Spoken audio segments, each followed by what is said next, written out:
पत्र के लिए धन्यवाद। कार्यक्रम के सभी सुनने वालों को अरुण पांडे का नमस्कार। स्नेहा सिंह जी हैं हमारे साथ श्रोताओं, और स्नेहा जी आपको भी नमस्कार हमारी ओर से। नमस्कार अरुण जी, और हमारे सारे श्रोताओं को भी नमस्कार और नव वर्ष की हार्दिक शुभकामनाएं। बिल्कुल, ये शुभकामनाएं हम लोगों ने शुरुआती हफ्ते में भी दी थी, लेकिन 30 त्योहारों का और ये सिलसिला चलता रहता है। आज भी जो बहुत सारे मेल हैं स्नेहा जी के पास जी, उनमें नए साल की शुभकामनाएं हमारे श्रोताओं ने भी दी हैं। जी बिल्कुल, तो अरुण जी लेट ना करते हुए हम अपने मेल्स पढ़ने का सिलसिला शुरू करते हैं। पहला मेल आया है जमानिया जिला गाजीपुर से सुरेश जायसवाल, उर्मिला जायसवाल, दीपक जायसवाल और स्वाति जायसवाल का। ये लिखते हैं, नववर्ष की हार्दिक शुभकामनाएं आपको भी सुरेश जी। फूल है गुलाब का सुगंध लीजिए, दिन है नए साल का आनंद लीजिए। बिल्कुल, नए साल या नया जब भी कुछ ऐसा आता है तो मन में नई उमंग, नया उत्साह आना स्वाभाविक है। और जैसा हमने कहा, हमारे तमाम सुनने वालों को भी एक बार फिर से इस प्रोग्राम के जरिए सुरेश जायसवाल जी के साथ साथ बहुत सारी शुभकामनाएं इस नए साल की, और हमारा आपका साथ यूं ही बना रहे। बिल्कुल, और आगे ये लिखते हैं, हम लोगों की तरफ से पूरे आकाशवाणी वाराणसी परिवार, केंद्र निदेशक श्री अशोक पांडे और सभी उद्घोषक भाई बहनों को नव वर्ष की हार्दिक शुभकामनाएं और बधाई। उम्मीद करता हूं कि इस नए वर्ष में भी आकाशवाणी वाराणसी हम लोगों को ज्ञानवर्धक और मनोरंजन के साथ ही साथ हम लोगों का प्रिय हेलो फोन इन फरमाइश, ईमेल और व्हाट्सएप पर आधारित फरमाइशी गीत एक्सप्रेस को अच्छे से हमारे प्रिय उद्घोषक भाई बहन मिलकर इस नव वर्ष में और भी अन्य प्रदेश की श्रोताओं को जोड़ने का भरपूर प्रयास करके आकाशवाणी वाराणसी को नई ऊंचाइयों तक पहुंचाने का सफल प्रयास करेंगे। हम लोगों की तरफ से 2026 नव वर्ष की हार्दिक शुभकामनाएं और बधाई। बिल्कुल, और आज सुरेश जी आपके इस मेल में बधाई के साथ साथ शिकायत और कार्यक्रमों का जिक्र नहीं है, ये थोड़ी सी अलग सी बात है। तो बहुत अच्छा कि आपने मौके की नजाकत को समझते हुए शुभकामनाएं अपनी भेजी हैं। साथ ही उम्मीद है भी कि तमाम जो कार्यक्रम है हमारे श्रोताओं की पसंद के, वो यूं ही चलते रहे, अच्छे से प्रस्तुत किए जाएं, और हम आपको तसल्ली दिलाते हैं कि ये कार्यक्रम यूं ही बेहतर तरीके से प्रसारित होते रहेंगे। और देश दुनिया के श्रोताओं को जोड़ने की जहां तक आपने बात कही, तो आज सोशल मीडिया और इंटरनेट का जमाना है। ऐप के जरिए हम भी दुनिया के कोने कोने तक हमारे केंद्र का प्रसारण पहुंच रहा है और श्रोता जुड़ रहे हैं। हमें भी खुशी होती है आप जैसे श्रोताओं को एक अरसे से अपने साथ रखते हुए। बिल्कुल अरुण जी, अगला मेल हम शामिल कर लेते हैं सुनील कुमार सिंह जी का, पटेल नगर मुगलसराय से। वाराणसी के विविध भारती चैनल पर उद्घोषक अरविंद गुप्ता द्वारा FM 100.6 पर आकाशवाणी वाराणसी कहना कुछ अटपटा सा लगता है। जब दो चैनल हैं तो दोनों की उद्घोषणाएं अलग अलग हैं। ऐसे में प्राइमरी चैनल की उद्घोषणा बार बार करना कहीं से भी उचित नहीं है। ये स्थिति अक्टूबर माह में 25 व 27 तारीख को, नवंबर में 6, 9, 19, 28 और दिसंबर में 6, 12 और 26 तारीख को देखी गई। ये जो आपने बात कही, ये हमारे भी संज्ञान में है और बहुत से हमारे साथियों ने भी इस ओर हमारा ध्यान दिलाया है, और हम लोगों ने अरविंद जी से कहा भी है। उम्मीद करते हैं कि आपके इस मेल के आने के बाद तो जरूर से होता ही है सुनील जी की बहुत सारी चीजें आदतन जहन में फिट हो जाती हैं, लेकिन जब भी चूंकि हम ऐसे जिम्मेदारी के पद पर काम करते हैं कि हमारी एक बोली हुई बात हजारों श्रोताओं तक पहुंच जाती है, तो जरूर हमें इस बारे में ध्यान रखना चाहिए। और आपने इस ओर हमारा ध्यान आकृष्ट किया, हम आपको इसके लिए शुक्रिया कह रहे हैं। उम्मीद है अब जिनकी ओर आपने इशारा किया है वो जरूर ध्यान देंगे और ये गलती जो है आइंदा नहीं होगी। जी, अगला मेल हमें आया है अनिल कुमार गुप्ता गोंड का, रामा गुप्ता गोंड, पहाड़िया अशोक विहार कॉलोनी से। ये लिखते हैं, साल भर के कार्यक्रमों और प्रस्तुतियों, भेंट वार्ताएं और आयोजित समारोह, काशी हिंदू विश्वविद्यालय में आयोजित आकाशवाणी संगीत सम्मेलन बेहद सफल आयोजन रहा। आकाशवाणी वाराणसी की पूरी टीम को बधाई और हार्दिक धन्यवाद। इस आयोजन में श्री अरुण पांडे जी के साथ मंजोषा ज्योत्सना जी ने पहली बार उनको कार्यक्रम संचालित करते हुए आपके साथ सुना। सभी साहित्यकार और विद्वान और माननीय प्रोफेसर और हिंदी साहित्य से जुड़े लोगों के विचार सुनने को मिले। काफी सफल आयोजन रहा। प्रभावशाली और आभा का प्रकाश बिखेरता हुआ साहित्यिक सत्संग, बेहद सफल प्रस्तुति और आकाशवाणी वाराणसी की प्रतिष्ठा में मील का पत्थर रहा। जी बिल्कुल, यानी ये आकाशवाणी संगीत सम्मेलन जो हाल में आयोजित किया गया था उसका जिक्र कर रहे हैं। आपको बता दें और साथ ही तमाम सुनने वालों को भी कि ये जो आयोजन हुए हैं इनका प्रसारण इन दिनों चल रहा है और वो आप सुन भी रहे होंगे राष्ट्रीय स्तर पर। तो ऐसे आयोजन जब भी होते हैं निसंदेह बड़े हर्ष और महत्व का विषय होता है। आप उसमें शामिल हुए और आपने आयोजन की प्रशंसा की, हम इसके लिए आपको शुक्रिया कह रहे हैं। जी, आगे ये लिखते हैं, इस साल AIR वाराणसी FM को विस्तार मिला, काफी रुचिकर प्रोग्राम जोड़े गए, राष्ट्रीय मनोरंजन सेवा को सार्थक करते हुए वाराणसी FM ने अपनी उपस्थिति दर्ज की। Kashi connect, Banaras beats, Banaras diary, youth अड्डा और शाम 6 बजे हम सुनते हैं बनारस बीट्स। ये जो है स्नेहा जी, चूंकि अनिल गुप्ता गोंड जी पहले लिखा करते थे, बीच में इन्होंने कहा कि लिखने में थोड़ी सी दिक्कतें हैं, तो देखिएगा आखिरी में जरूर ये लिखते हैं कि इसको ठीक करके पढ़ा जाए। हम लोग भरसक कोशिश करते हैं कि ऐसा न हो, लेकिन फिर भी जो हमारे श्रोता लिखते हैं आपकी तरह से तमाम, वो एक बार फिर से पढ़ लिया करेंगे। तो हम लोग बार बार कहते हैं कि कोई भी मेल भेजने से पहले थोड़ा सा रिवाइज कर लें, तो इस तरह की जो अटकाव है पढ़ने में वो नहीं आएगा। बहरहाल बहुत सारे कार्यक्रम जो विविध भारती पर शुरू हुए FM चैनल पर, वो आपको पसंद आ रहे हैं जी। और हमारी कोशिश है कि ये कार्यक्रम बेहतर और अच्छे हों और आपको इसी प्रकार से इनमें अच्छी चीजें मिलें और उपयोगी साबित हों। आगे ये लिखते हैं, शाम 5 बजे से 7 बजे तक केवल एक आरजे की प्रस्तुति होती है, निवेदन है कि इसमें 2 आरजे होने चाहिए जो बातचीत करते हुए प्रोग्राम को आगे बढ़ाएं। जी, परंपरा तो ये है कि ऐसे भी कोई भी जब प्रसारण होता है तो एट ए टाइम एक ही उद्घोषक या आरजे जिसे आप कहते हैं उसकी बुकिंग होती है, लेकिन उसमें चूंकि कंटेंट ऐसा होता है वो पूरे प्रसारण के दौरान का कि उसमें भेंट वार्ताएं भी होती हैं और आपके विचार भी होते हैं, फरमाइशें भी होती हैं, तो वो ऐसा नहीं लगता कि एक व्यक्ति ही निरंतर बोल रहा है, उसमें श्रोताओं की सहभागिता भी रहती है। फिर भी ऐसी भविष्य में कोई स्थिति बनी तो जरूर आपको, और अभी भी कभी कभी आप 2 लोगों की आवाजें जो कार्यक्रम रिकॉर्डेड होते हैं उनमें सुनने को मिल जाती होंगी। जी, आगे ये लिखते हैं, इधर कई वरिष्ठ उद्घोषकों को सुनने का अवसर मिल रहा है, सभी लोग श्रोताओं को प्रभावित कर रहे हैं, विशेष तौर से श्यामा प्रसाद यादव जी और मंजूषा ज्योत्सना जी। इनके अलावा जिनका उल्लेख नहीं कर रहा हूं, वो और भी हमारे लिए महत्वपूर्ण और प्रभावशाली प्रस्तुतियां पेश करते रहते हैं।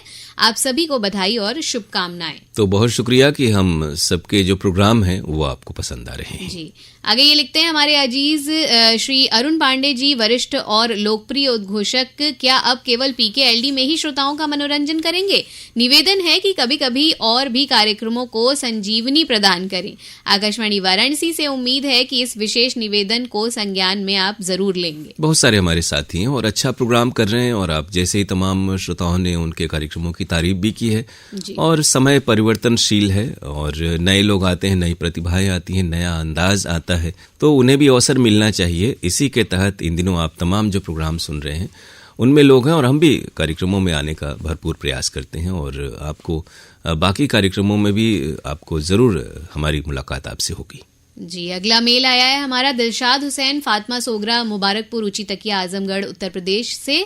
ये लिखते हैं, सर नमस्ते, 2025 जो गुजर गया है उसे हमारी बख्शीश का जरिया बना, और जो आने वाला है उसे हमारी हिदायत, जी, अमन और बरकत का जरिया बना। रेडियो की दुनिया में अगर किसी ने संवेदनशीलता, आत्मीयता और सामाजिक सरोकार को एक साथ पिरोया है तो वो है अरुण पांडे। बिल्कुल ऐसा नहीं है, बहुत एक लंबी परंपरा है आकाशवाणी विविध भारती की और रेडियो प्रसारण की। अगर आप विश्व स्तर पर बात कहें तो ये जुड़ाव श्रोताओं की आवाज के जरिए, अब तो बहुत सारे माध्यम आ गए, लोग देख पा रहे हैं और सीधे उसमें सहभागिता भी कर रहे हैं, फोन इन, व्हाट्सएप वगैरह के जरिए। एक वक्त था जब आवाज़ के ही जरिए हम लोग रेडियो में बोलने वालों को सुन पाते थे, उनकी कल्पना कर पाते थे। तो एक लंबी परंपरा है, और आप जैसे जो पुराने श्रोता हैं उससे जुड़े हुए हैं, उसकी अहमियत समझते हैं, ये बड़ी बात है। जी, आगे ये लिखते हैं, आकाशवाणी वाराणसी के मंच से उन्होंने हर श्रोता को एक दोस्त की तरह अपनाया है। उनकी आवाज में वो अपनापन है जो हर घर को अपना बना लेता है। आकाशवाणी वाराणसी को सिर्फ एक रेडियो चैनल नहीं बल्कि एक भावनात्मक मंच बना दिया जहां हर श्रोता की बात सुनी जाती है। हमारी कोशिश होती है कि हमारे, चूंकि प्रसारण अपने लिए तो है नहीं, हम जो कुछ भी यहाँ करते हैं वो हमारे श्रोताओं के लिए ही है, तो उनकी अहमियत और उनको पहले स्थान पर रखना हम सबकी जिम्मेदारी है, कर्तव्य है, और उसका निर्वहन तो हमारी नजर में होना ही चाहिए। बिल्कुल। ये लिखते हैं कि 27 दिसंबर को आपके केंद्र से प्रसारित कार्यक्रम गुड मॉर्निंग बनारस आशुतोष द्वारा प्रस्तुत सुना, ज्ञान का भंडार लगा। दिनांक 28 दिसंबर को आपके केंद्र से प्रसारित कार्यक्रम बाल गोपाल के अंतर्गत प्रसारित डॉक्टर अजीत कुमार की वार्ता सुनी, पसंद आई। दिनांक 29 दिसंबर को आपके केंद्र से प्रसारित भोजपुरी फिल्मी गीत एक्सप्रेस सुषमा द्वारा प्रस्तुत सुना, सभी चुनिंदा गीत मन भावन लगे। दिनांक 30 दिसंबर को आपके केंद्र से प्रसारित कार्यक्रम फरमाइशी गीत एक्सप्रेस अनुपम द्वारा सुना, सभी गीत बेहद अच्छे लगे। और दिनांक 31 दिसंबर को आपके केंद्र से प्रसारित प्रसारित विशेष कार्यक्रम आशुतोष सना और पूजा सिंह द्वारा सुना, जो सिर्फ 2025 की उपलब्धियां गिनाई गई। ऐसी प्रस्तुति नए साल पर पहली बार सुनी। 40 वर्षों से आकाशवाणी वाराणसी केंद्र से जुड़ा हूं। खैर, प्रस्तुति अति सुंदर, इतनी लाजवाब प्रस्तुति के लिए आकाशवाणी वाराणसी केंद्र को हार्दिक बधाई। तो वर्ष के आखिर में इस कार्यक्रम को जिन भी हमारे साथियों ने पेश किया, जिनका नाम आपने जिक्र किया है इस मेल में, उन तक आपकी बधाई पहुंच रही है। एक ये है कि ये परंपरा तो बहुत पहले से, हम लोग हर साल वर्षों से तमाम केंद्रों पर आप वर्षांत के जो विशेष कार्यक्रम होते हैं, यानी आखिरी रात जो होती है, तो रात के वक्त में, और आकाशवाणी दिल्ली से भी इस तरह के कार्यक्रम वर्षों से होते आए हैं। बहरहाल ये प्रोग्राम आपको खासतौर से पसंद आया, आपकी बधाई, जैसा हमने कहा, कार्यक्रम प्रमुख और इस प्रोग्राम को पेश करने वालों तक पहुंच रही है। जी, अगला मेल आया है अरुण जी, असगर अली शिवपुर वाराणसी से। ये लिखते हैं, सर्वसम्मानित आदरणीय को साहृदय सादर प्रणाम। जी, आपको भी प्रणाम, साथ ही आपकी संगिनी को भी प्यार भरा नमस्कार व आशीर्वाद। पिछले पत्र के जवाब में आपने सही कहा था कि पत्र में अपनी नतिनी पुन्नू से लिखवाता हूं, क्योंकि मुझे ईमेल लिखने नहीं आता, इसलिए इतने दिन से मेल नहीं भेजा, क्योंकि मेरी नतिन का ट्रांसफर शिवपुर हेड ऑफिस से लहरतारा ब्रांच ऑफिस में हो गया। बिल्कुल, आप बहुत पुराने हमारे श्रोता हैं असगर जी, और पहले आपके कई पन्नों के खत आते थे जब हम लोग और हमारे बाकी साथी प्रोग्राम करते थे।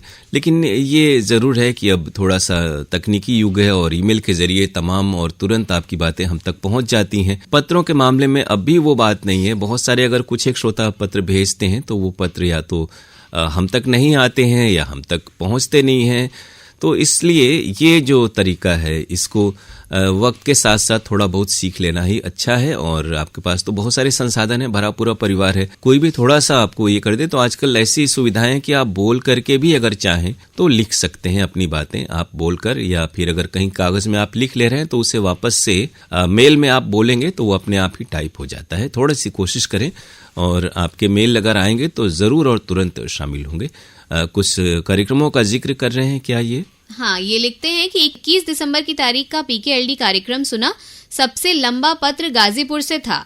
आपकी जो साथी थी उस कार्यक्रम में वो डरी डरी सी लग रही थी। आपने सोते हुए शेर को फिर से जगा दिया है। अब पत्रों का सिलसिला ईमेल से नहीं, पत्रों के जरिए जाएगा और उम्मीद है कि आप सभी पत्रों को शामिल जरूर करेंगे। जी, जो भी, अगर आप पत्र की बात कर रहे हैं तो हमने अभी कहा कि अगर आप खत भेजेंगे, यानी कागज वाला, स्टाम्प और लिफाफे वाला पत्र, तो वक्त पर नहीं पहुंच पा रहा है और हो सकता है कि फिर ना मिले और आपके मन में ये मलाल रहे कि नहीं शामिल हो रहा है, तो कोशिश करें कि मेल के ही जरिए हफ्तेवार संक्षेप में आप भेज दिया करें। और वो जो डर वाली बात आपने कही, दरअसल वो डर नहीं होता जब टाइपिंग एरर होती है मेल में, और सही बात जो हमारे पढ़ने वाले साथी हैं, जैसा आपने जिक्र किया संगनी जिन्हें आपने कहा, तो वो सभी के मन में संशय रहता है कि आगे वाक्य पूरा बनेगा कि नहीं, सही शब्द लिखा होगा कि नहीं।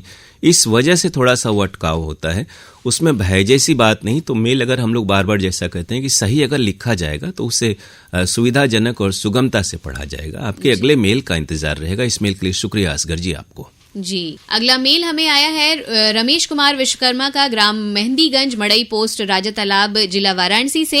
ये लिखते हैं, सबसे पहले पूरे आकाशवाणी परिवार को नववर्ष 2026 की ढेर सारी बधाई।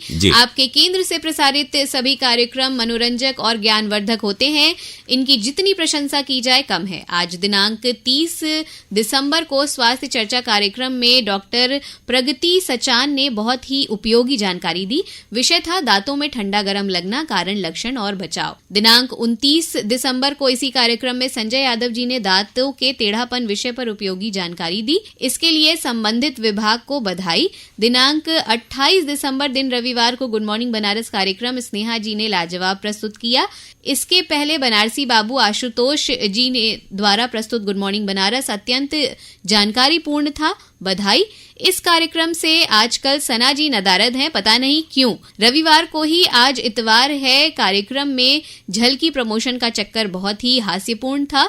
शाम को पीकेएलडी कार्यक्रम में अरुण सर और स्तुति जी की जोड़ी काफी दिनों बाद आई, कार्यक्रम पसंद आया, धन्यवाद। बिल्कुल, देखिए वक्त पर हमारी कोशिश होती है कि जो भी उपलब्ध हो, थोड़ा हमारे जो साथी होते हैं उनकी भी ड्यूटी अलग अलग समय, और अब तो सुबह शाम दोनों ही टाइम बुकिंग हो रही है, तो ऐसे में इस कार्यक्रम के लिए जो उस वक्त उपलब्ध होता है, हम लोग कोशिश करते हैं कि आपको कार्यक्रम समय पर सुनने को मिले। और अलग अलग लोग आते हैं तो आपको उनके बारे में, जैसे अभी आपने स्तुति जी का या स्नेहा जी के प्रोग्राम की तारीफ की है, तो ये तभी हो पाएगा जब थोड़ा सा जो बदलाव जैसा चल रहा है वैसा चलता रहेगा। बहुत सारे कार्यक्रमों का आपने जिक्र किया, आपकी बधाई विशेषज्ञों और अनुभाग तक और आरजेएस तक पहुंच रही है।